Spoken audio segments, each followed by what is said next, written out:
Rookies, locks and pods. Welcome back to Sound of Siren. I'm Xavier. I'm Dylan. Welcome back to a new season. We're on the precipice of a new AFL Premiership regular season, and it's good to have the boys back. Das, this is your first visit since last year. How have you been? And are you extremely excited like the rest of us? Um, yeah, I've been well. A fair bit been going on between the last podcast and now, to be honest. But yeah, really keen for it to kick off and put a fair bit of work in it with the SuperCoach account, obviously. So I feel like it's already mid-season, anyways. So yeah. Yeah, I'll put the link for the Supercoach account down in the description because I think there'll be big moves this year and even bigger segments. But let's start things off. Zave, I know you wanted to discuss a lock on your side and Das as well, but we'll kick things off with you. So we're all going to give our lock. I think my number one lock for this year has to be Stephen Canelio. So he's priced at only 261,000. But since 2016, he's had averages of 106, 91, 108, 101, 98, and then just the 60 last year. Plus, he missed a heap of time through injuries. So he's got the captaincy lifted off him. And I think he can get up to at least 95 average again, which is in par with pretty much every year he's had since his third season in the league. So I think he's scored very well all his career, should score well again, and at such a cheap price with the DPP of mid forward, I think he's a lock. Yeah, no, I absolutely had him. I had him in that category two as a lock, and I've had him there all preseason so far. Um, the lock for me, it's between two blokes. It's pretty obvious. I'm pretty sure if I say one, Dylan will say the other. But I'm saying Jack McRae. You got to have him in your team. He's such a premium scorer. He just does it every year. And if you just don't start with him, you're starting to step behind the gun. You know he's going to be in the top eight, so just slide him in there. I made that mistake last year, so I do have him. But my lock for this year, unequivocally one of the top 10 players and one of my favourite players, obviously, Jack Steele. And I think that's who you were referring to, I was Das. gonna say him, and I'm like, nah, I'll let Dylan say that.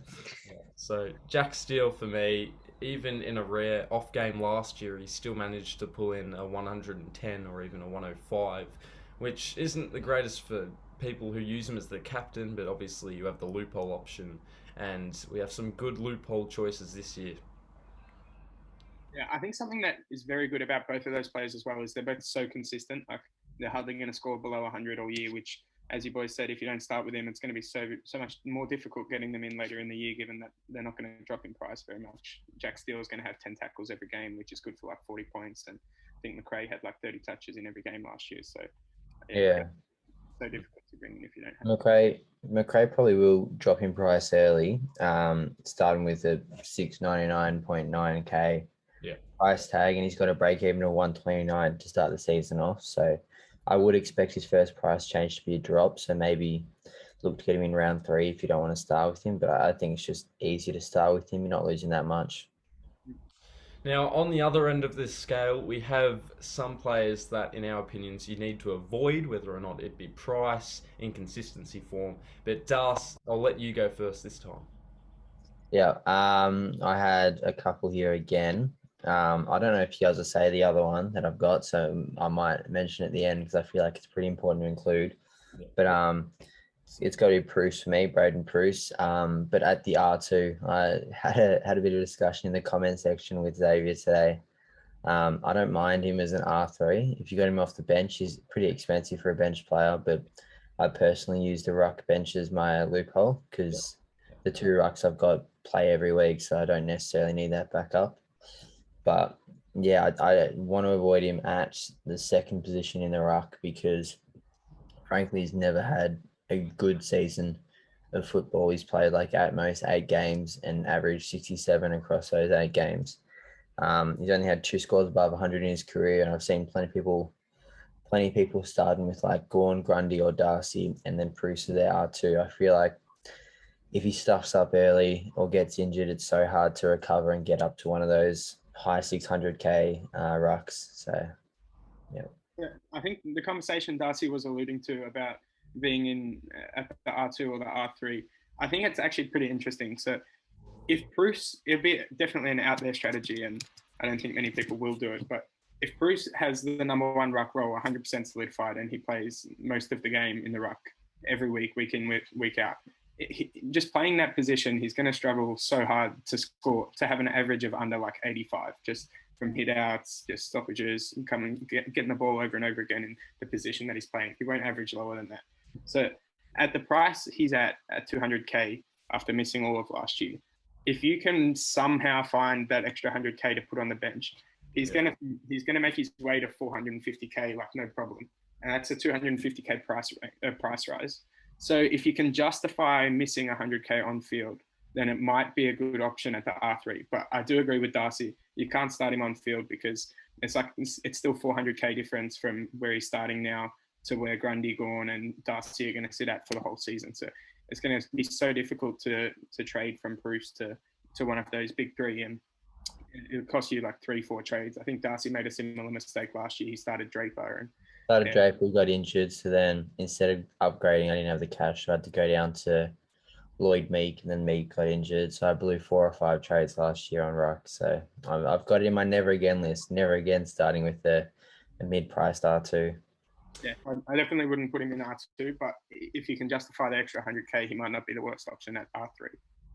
Now, Bruce is the same price as Jason Horne-Francis. So for people who do ignore Horne-Francis, you could easily just bring in a cheap rookie and then put Bruce on your bench. I personally am not. I know you're probably thinking, oh God, what's Dylan doing? But I haven't for this year. But my pick is mainly predicated on last year's trend, and Jack Zeeble, he was a must-have last year. He's 585,000 this year, but I feel like he won't be as dominant as he was around the kick-ins for me. But I also have Nick Hind because he's 506,000, played a similar role to Jack Zeeble.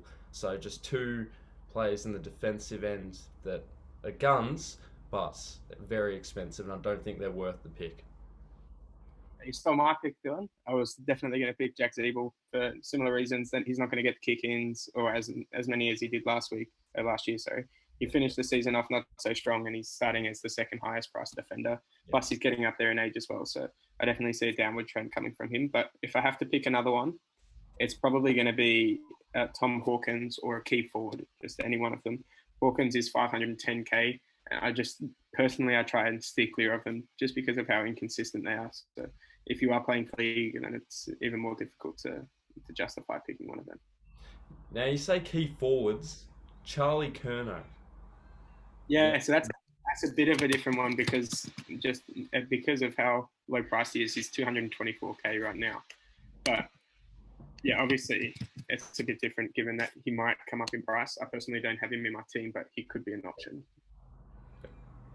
And yeah, on the trend of mid-priced, I'm saying Matt Rouse and avoid. We haven't seen anywhere near enough from him to suggest that he's going to be a good option this year. And at the moment, 25% of SuperCoaches have him in their team, and it says here that 98% of that is on the field. So around 24% of SuperCoaches have him on their field. Yeah. I don't know why you have him on the bench, but 340. So at 342,900, I feel like you could just go down to a rookie, and then you got space for an extra premium somewhere, or you try to find space for that premium by giving up Rao. So I feel like he's too far in the middle, and we don't have any suggestion he's going to be a good player this year. Mm-hmm. Yeah. I think it's definitely difficult to justify, but in saying that, if he came out this following week and played his preseason match, spends most of the time in the midfield and racks up 30 catches, he might just swing myself into picking him. So yeah, at this current point in time, it's an avoid. There's been nothing to suggest that he'll be good yet. Did you say the same for Noah Anderson? He's mid-pricer, Gold Coast midfield. Noah Anderson's good. He's a good player. He'll play well. We know he's a good player. He's got the form to back him. I just wouldn't pick him personally because I just don't think there's that much upside in going him over, say, Cripps, who's a similar price. Yeah.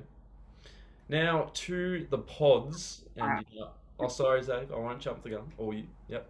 Oh no, don't worry. My bad. I did say.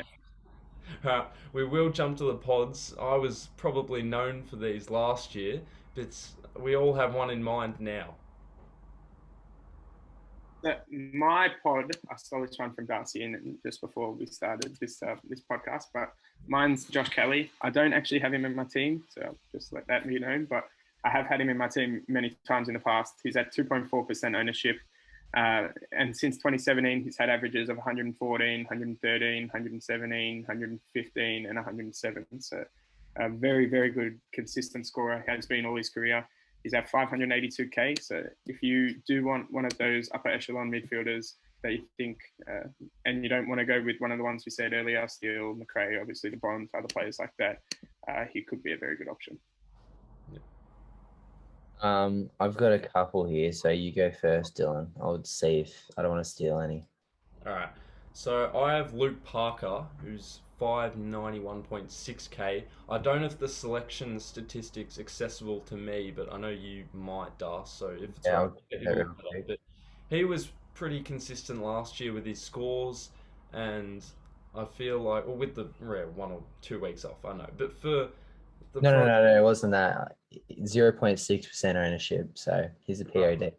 Yeah. So we'll see later on if I have him etched into my side, but that's my pod. All right, I'm going to whip off a couple here. So I've got Andy Brayshaw. I think he's just about locked into my team at this point. He's going to be great this year. He's not too expensive. He's only got a 5% ownership. So I've got him in my fourth midfield position. I feel like maybe he's third. I don't know if he's more expensive than Lachie Neale. But I feel like he'll be really good this year. He'll probably push 110 plus, and he's not too expensive at the moment.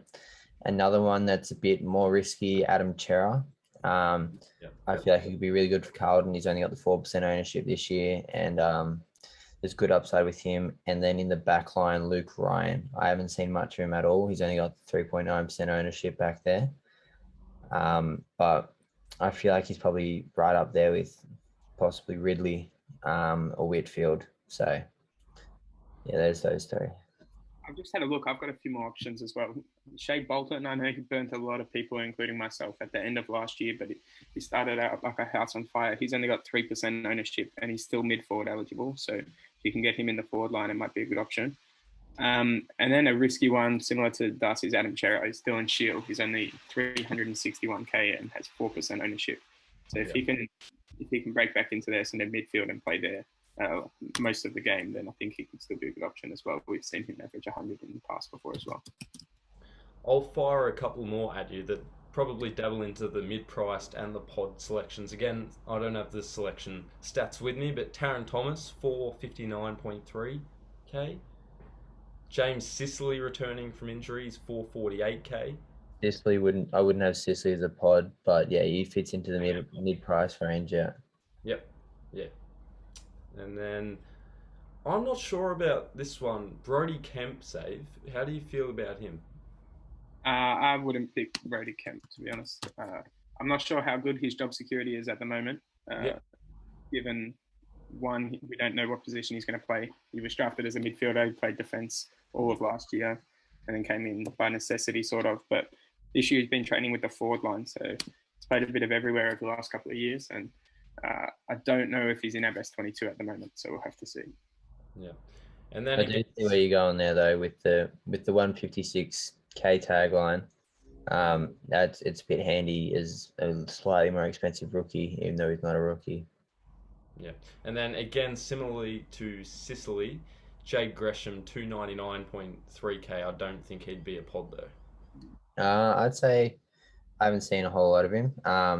Sicily's not a pod because I'm pretty sure he's got a 36% ownership because everyone's all over that. But Gresh is 23.5, so yeah, it's pretty high ownership. It's much higher than what I expected, to be honest. But yeah, I'd say he's not a terrible pick, but I'm not all too keen on him, and I don't think he was that good in the practice match either.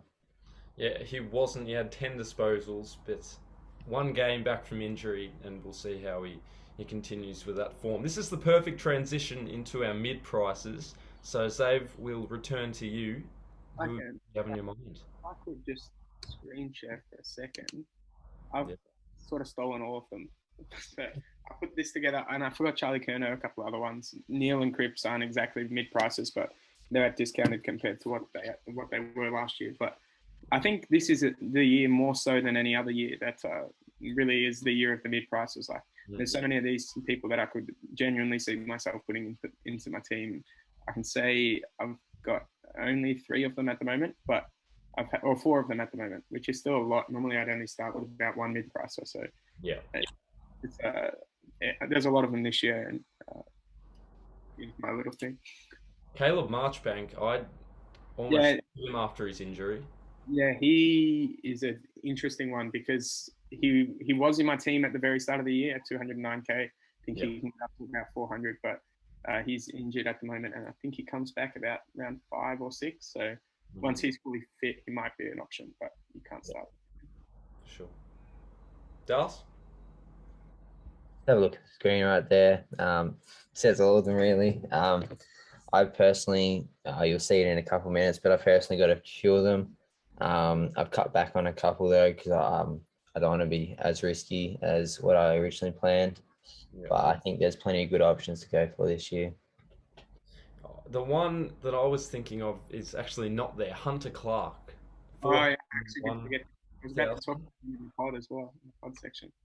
Yeah, 401k, and again, contingent on where he plays, whether it's the midfield or in the defence, but he has that dual position status, so he could potentially be another pick. And one of the new SuperCoach rules is that they're actually updating that throughout the year, so again, that gives us a little more leadway for other selections. But I like those picks, or Zave rather. I have a couple of them just looking at it. And we may as well move into the one rookie lock before we reveal our teams. Yeah, I do feel like that rule of the updated DPP will mainly just be for rookies. I don't know if there'll be too much change in like the players with guaranteed spots, but it'll mainly be handy for the rookies because you can start switching around a bit. And we could potentially see the first ever triple position player. I don't know if they'll actually allow that to happen, but if a defensive mid starts playing forward, you never know what they might do. Almost like a Josh Battle. Yeah, yeah, exactly. So, who's your rookie lock?